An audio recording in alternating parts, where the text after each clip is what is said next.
I'm so jealous that you've discovered another incredibly intense and satisfying movie. If you find it boring after watching it, come directly to me and we'll debate it. If you enjoy watching high-stakes revenge-themed films, then you will definitely love this Korean drama, with all the positive reviews from netizens and the popularity of nature bloggers explaining it on short video platforms. I knew that the quality of this TV series would be excellent. Model Taxi is a TV series adapted from real people and true events. It exposes loopholes in certain legal systems and the negligence of some law enforcement personnel, leading to those who commit serious crimes not receiving the punishment they deserve. Thus, a civilian secret action group emerged, dedicated to seeking justice for the victims. Their methods of operation have shocked even the higher-ups. It is said that because the content of this TV series was portrayed too realistically, the director had to change it countless times before its release, and the script was cut by several dozen minutes, barely making it rated 19+. You should know,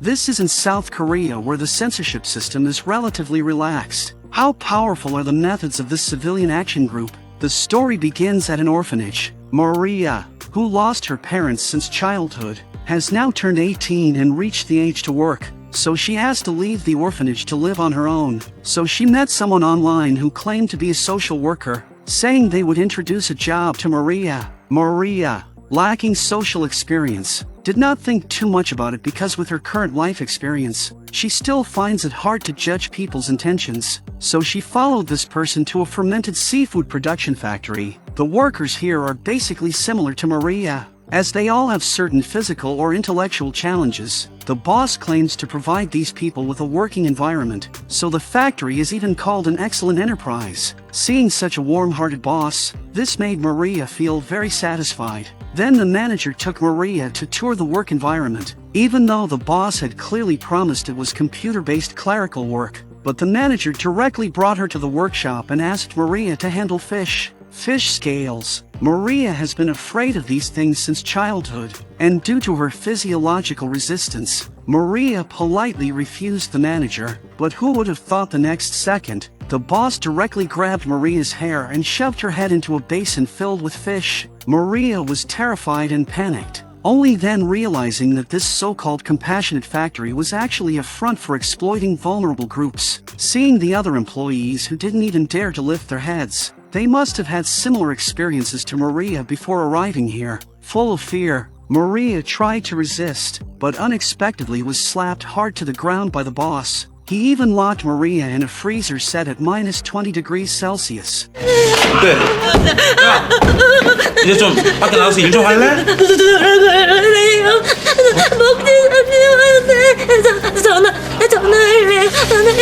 Seeing that Maria still refused to submit, the boss poured a bag of sea salt over her and left her alone in the freezer until Maria completely lost hope. And her social worker friend, who on the surface works as an insurance agent, is actually a criminal involved in fraud. For every person with intellectual challenges he delivered to the factory, he received 15% of the factory's profits. Of course, this was just a small amount of money. Most importantly, he had purchased insurance for each of them. If someone died in the factory, they would receive an insurance payout as high as 400 million Korean won. Simply put, if the factory's performance was poor that month, they would randomly harm one person to obtain illegal profits. These despicable methods turned an already vulnerable group into tools for their profit. After about 2 hours, Maria had already passed out from the freezing temperature. The boss and the fake social worker felt no remorse. Instead, they poured a cup of scalding hot water directly over Maria's head,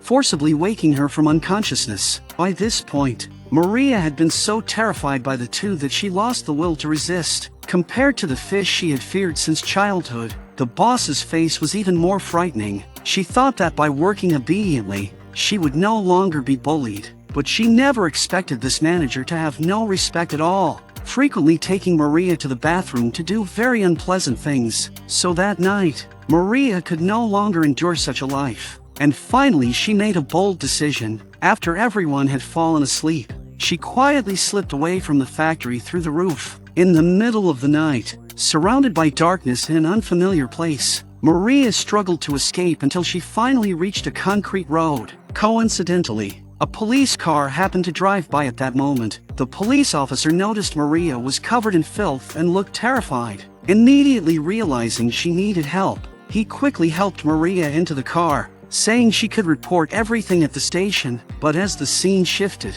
Maria appeared once again in the factory's large water barrel. In the piercing cold of winter, they washed Maria's body with icy well water. Then the boss took out some money and handed it to the uniformed police officer. It turned out they had long anticipated that workers might try to escape, so they had already reached some kind of understanding with the patrol police, creating a criminal chain in this area. Just like that, Maria was tortured in the water barrel all night, and she became a key surveillance target in the factory, with the manager following her everywhere. Until one day, a fellow worker ran out of the dormitory in panic, their hands covered in blood. Hearing the commotion, the manager rushed to the dormitory only to find that Maria had attempted suicide by cutting her wrists. In such situations, according to their usual practice, they should have waited for Maria to bleed to death, then forged a death certificate to claim insurance money. However, the manager had developed twisted feelings for Maria.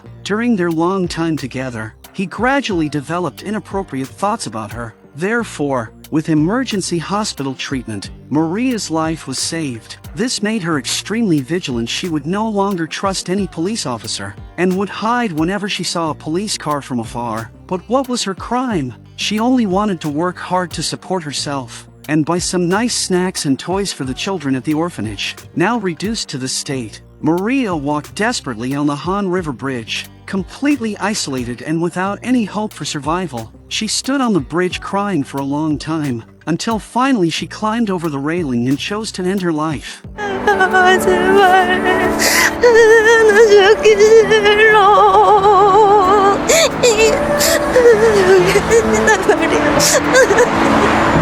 At that moment, Maria saw a business card at her feet that read Model Taxi. Model Taxi is a team that exists specifically to help those in need, with the purpose of assisting victims filled with grievances who cannot receive effective protection from the law. There are 5 members in total: Du Ki, the combat specialist; Sung Cheol, the commander; Ko-eun, the expert hacker; and Jinian and Hyunjo handling logistics support. These 5 individuals share common traumatic experiences, having all faced situations where their families were threatened or harmed, and the perpetrators exploited legal loopholes to avoid due punishment. So the 5 formed a team to achieve self-redemption, transforming their inner pain and anger into motivation to help others. By dealing with evil people, they find solace for their own inner trauma and rediscover meaning and value in life. As the scene slowly shifts back to the Han River Bridge, Maria appears in Du Ki's taxi. That's right, she had called the model taxi number just 1 second before falling into the river. After understanding the full context of the harm Maria had suffered, Du Ki took her to a place and gave her 2 game coins. 안녕하세요. 먼저 저희 무지개 모범 택시를 찾아주셔서 감사해요. 이용자님의 안전과 편의를 위해 몇 가지 주의사항을 말씀드릴게요. 의뢰가 진행되는 동안 택시미터기는 계속 켜져 있을 예정이에요.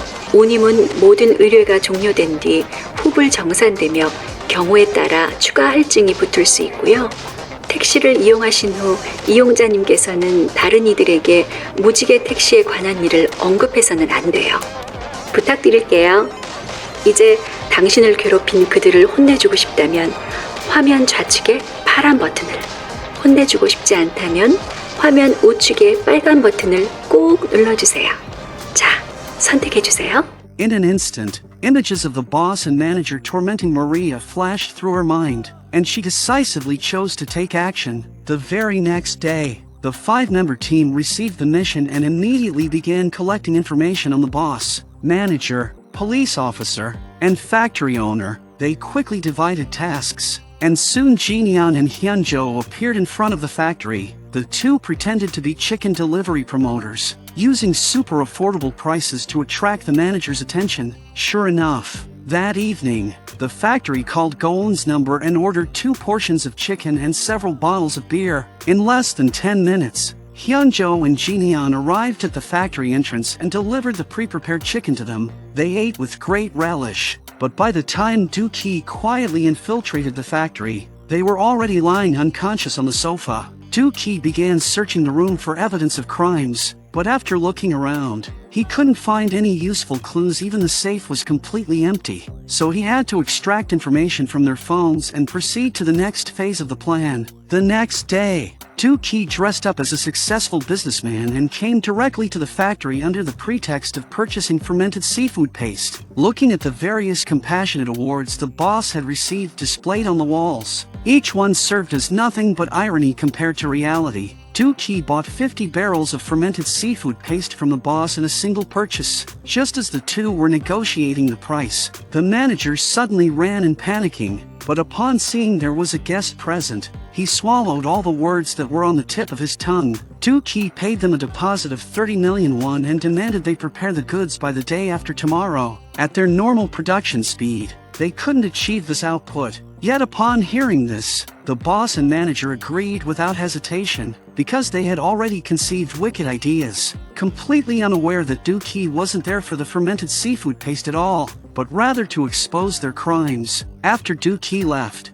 the boss was taken by the manager to the warehouse room, where they saw the fermented seafood paste ingredients covered in maggots, which was exactly what the manager had held back from saying earlier. Even they themselves found it disgusting. So how could consumers eat this? With such a huge pile of raw materials, discarding them would be a true waste. So the boss hardened his heart. 많은 군 부대 보내고 많은 학교로 보내. But then again, producing 50 barrels was something they simply couldn't accomplish. If they were to dispose of this batch of raw materials, by the day after tomorrow they wouldn't even be able to deliver 10 barrels. This way, not only would they avoid working overtime for mass production, but they could also earn twice the price. But there's a saying, cleverness may overreach itself. Since they had to source goods from outside, they presumably had to make the exchange at the port. So Dookie staked out their day in advance to stop the manager from transporting the inferior fermented seafood paste back to the factory. Seeing Dookie wearing a mask and with an altered appearance,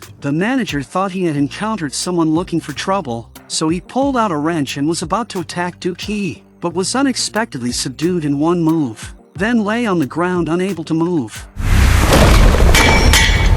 Soon it was the day of delivery, and Dookie looked at the manager with a bruised and swollen face, but he dared not laugh out loud. The manager also confessed to Dookie the fact that the seafood sauce had been stolen. However, Dookie was not angry, and instead took out another sum of money to order 20 more barrels of seafood sauce. This unusual operation left both the boss and the manager completely stunned. However, this time there was a condition: if they failed to deliver the goods again, they would have to pay double the penalty. After saying this, Dookie left the factory. Meanwhile, on the other side, Sung Cheol also began his actions. He went to the insurance company, found the director who had been victimizing disabled people, and then, under the pretext of buying insurance, lured the director out alone. 아싸, 하나 걸리네. Sung Cheol is not only a leader within the team but also has a certain status in society. So the director thought he had secured a major client, but before the vehicle even started, he directly passed out in the passenger seat. Since Maria went missing, that corrupt police officer had been tracking down her address. So, Cohen used technical means to send a false message to the corrupt police officer in the boss's name, saying that Maria was currently on Chenghua Avenue, and urged the police officer to go arrest her immediately. In fact, that avenue was an area without surveillance cameras, and after he entered this area, Dookie, who had been waiting here for a long time, stepped on the accelerator and crashed into him. Dookie's vehicle had a modified front bumper that got stuck in the rear of the corrupt police officer's car, making it impossible for him to control it.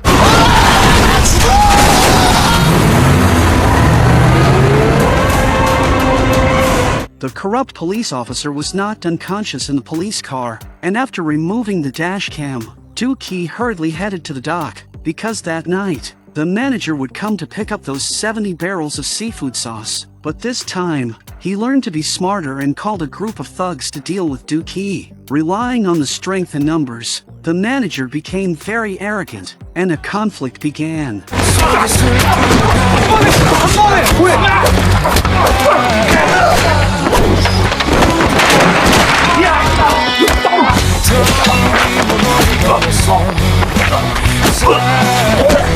The boss was pacing anxiously in the factory, but the manager's phone just wouldn't get through. This time, he directly smashed the office to pieces, fearing the penalty for breach of contract. The boss quickly called Dookie and informed him about the employee going missing. As soon as he heard the boss's voice, the manager in the background started shouting and screaming, trying to expose that Dookie was the one who had been stopping them. But the unaware boss, still enraged, didn't hear anyone speaking around Dookie because he only wanted to resolve the seafood sauce issue quickly. Afterwards, the boss started searching extensively for seafood sauce inventory on the platform, and unexpectedly, he actually found one, and the owner of this shop was none other than Golan from the team. Soon after, the boss made a phone call. 근데 젓갈 만드는 공장에서 젓갈을 다 사네 얘. 참말로 재밌네 얘.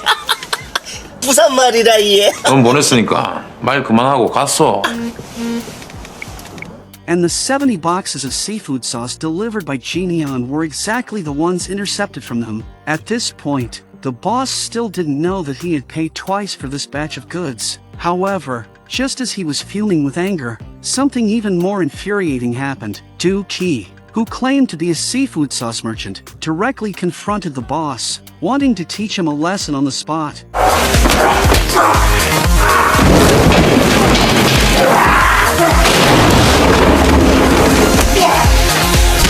During the conflict between Dookie and the boss, due to Dookie's carelessness, his mask was torn off by the boss, and upon seeing Dookie's true face, the boss shouted in anger on the spot. The boss, growing angrier the more he thought about it, grabbed a steel fork and tried to attack Dookie, but he was no match for him. 장애인들 속여서 잔인하게 부려먹고 게다가 임금까지 착취하고 감금에 폭행까지 일삼는 너희들을 도대체 뭐라고 불러야 되냐? With just a few counterattacks from Dookie, he completely lost the ability to resist. Seeing his face covered in dirt, Dookie took control, forcing him headfirst into the fish tank, just as he had once done to Maria. The same humiliation that Maria once suffered in this place was now being avenged by Dookie on her behalf. Just as the boss was about to suffocate, Dookie dragged him out through the window, jolting him back to full awareness. 못 먹으면 부패라고 한다지.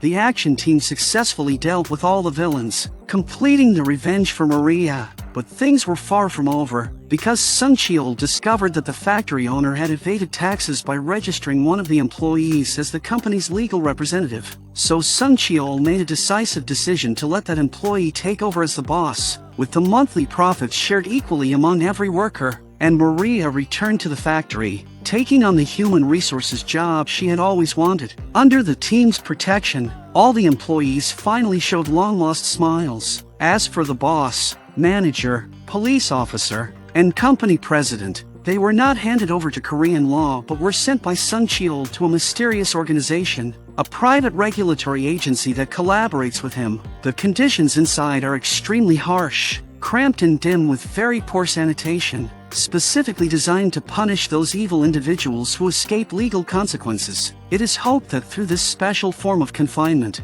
the wrongdoers will recognize their crimes and repent. The true value of this TV series lies in how it uses a fictional story to question the real-world dilemmas of justice, when the law fails to protect the vulnerable due to loopholes or power interference, and when victims can only endure pain in silence. The emergence of Model Taxi takes on symbolic meaning. It represents the collective desire for justice to be ever-present, and the series does not encourage viewers to imitate using violence against violence, but through the team's struggles, it reminds us that an ideal society should not need Model Taxi. Those who applaud the actions in the series are essentially voicing the belief that justice should not be delayed. This is also a redemption of the self, as the series lays bare society's wounds, offering no black and white answers but vividly presenting the tension between justice and procedure.